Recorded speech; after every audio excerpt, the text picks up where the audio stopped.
Welcome back to the Bourbon Rendezvous. I'm Ron, and this is our place on YouTube to meet, to talk about, and drink bourbon. Tonight, we're going to be talking about Weller 12-year. Let's give it a pour.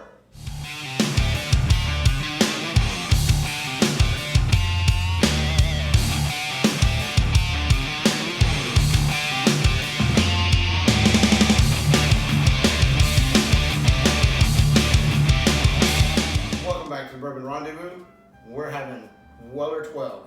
This one is a highly sought after bottle. I am super excited. This was actually part of a Christmas present. Happened across this bottle. Paid $139 for it, I believe. I guess it's probably a decent price for that based on what you can find it for. 12-year-old bourbon. This is going to be from Buffalo Trace, coming in at 90 proof, just like its younger cousin, I guess, the Weller Special Reserve with the green label. Gonna take a taste of this. Here's an interesting thing. We're gonna have a screw top bottle. That never bodes well for me. I usually like a good cork pop, but we're gonna give this one its fair due. It is just getting cracked open for the first time. So I'm gonna let that sit for just a second and then I'll be back.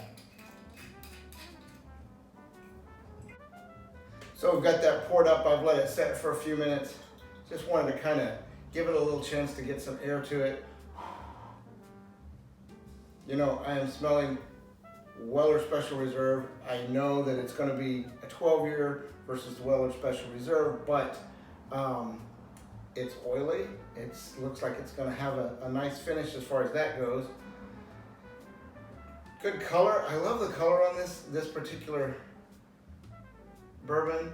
On the nose, I'm getting Weller Special Reserve. I'm hoping that this is a little bit more special than the Weller Special Reserve because the Weller 12 is so much more sought after.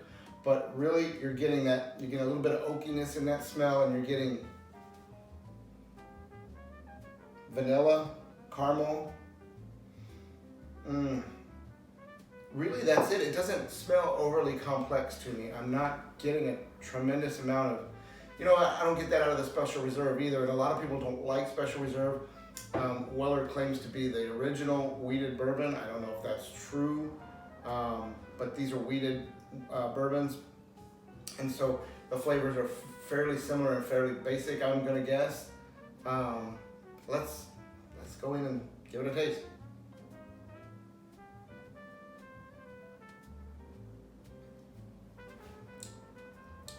Wow, coming in at 90 proof, that came in a little bit hotter than I kind of expected.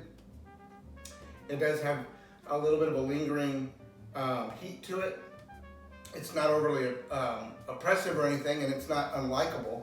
I do like it, but the flavors that are coming through, I'm getting that caramel, vanilla, and just that outside edge of that oaky, little bit of a bitter tan. It's not really bitter. It's just that edge of the oaky's there. The one thing that I'll say about the Weller 12 versus the Weller Special Reserve, I'm getting more of a balance of those flavors. Whereas when I try the Special Reserve, I get a lot of that oak forward and a little bit of vanilla. When I'm trying the Weller 12, I'm kind of getting just a really good balance of all of those: the caramel, the vanilla, and the oakiness. I'm gonna go ahead and bring this in because I do like on the rocks, and I like these spheric ice cubes, ice balls, I guess they are. And I'm gonna pour a little bit on there and see how that actually makes this go, because I do like to drink my bourbons chilled a little bit.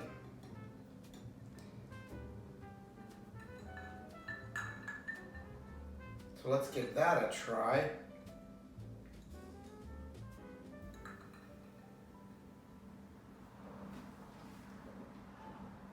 Okay, so that's going to take a little bit of the edge as far as that heat off of it. I'm not getting that on this one now, versus having it just neat. But that flavor profile is still extremely well balanced.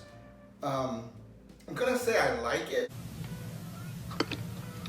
He likes it. Hey, Mikey! I'm going to say it's not one of my favorites, and that if I was going to chase And you know, the chase is always about the chase itself and being able to find it and being able to not overpay for it. If I find it on the shelf, I know I'm gonna pick up another one, just simply for a couple of reasons. It is a good bourbon, it does taste good. It is something that when friends come over, they're gonna look at that and say, hey, I'd like to try that, and I would love to be able to offer them a try of that. But I'm gonna say that this is not going to be my favorite Buffalo Trace product that I've tried. It's a good bourbon. It's solid, 12 years aged, and well balanced with all of the flavors in there. But I'm just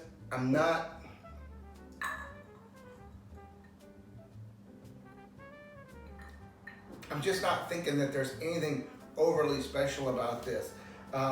What I may be experiencing really is that Blanton's effect, where when the first time I got Blanton's, I got it and I said, it's a solid bourbon, but I thought to the fact how hard it was to get a bottle of Blanton's, and then the cost that you have to go through to get Blanton's, and my thought was, well, it's a solid bourbon, but I don't know that it lives up to the hype. That's not to say it's bad, it's a good bourbon, but here's the deal. If this is the one you're going hunting after, it's like that rare unicorn where you're once in a while gonna find it.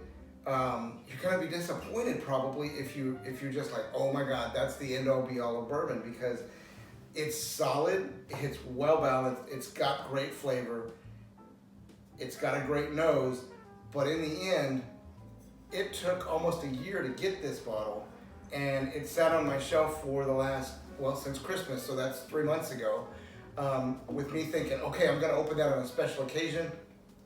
Tonight's the special occasion, making a video for this, making a review of this, and actually I had an exchange going on where I'm sending out a sample of that to somebody, so they had requested it and I wanted to get it popped open.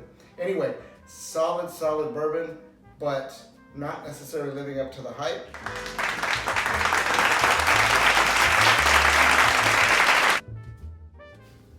So this is a part of the video that I'm going to call Collateral Conversations. It's something that came to mind after I was putting the video together. I'm actually not near my bar right now, but I thought, look, I'm going to record this and throw this into this video as I try to get this put together. I'm looking at these secondary prices on this bourbon for Weller 12, and you're seeing $339, $379, $359. I'm seeing all these prices that I'm putting on here, and I'm like, there's just no way that this is worth that. Now, there probably are some bottles that were worth that much money, but this is where the hype meets the road with the taste, and ultimately, I can't see paying that much money. I think I probably overpaid it $129 or $139, whatever it was that I paid for this particular bottle. It's good, don't get me wrong. It's a good bottle. It's a good product. I drink it all day long if it's on the shelf, but I'm not going out of my way to go pick it up. Now back to our regularly scheduled show. And so that's going to be my take on Weller 12-year. Solid. If you find it at MSRP, definitely worth the pickup. Definitely not worth the heartburn to try to go find it in a crazy market where you can't get anything like this. So I'm going to sign off on that with the Weller 12-year. I would like to take a minute, and I've kind of always hesitated on how to bring my episodes to a close, and I kind of lag at the end and say, well, you know, I'll catch you next time or what have you.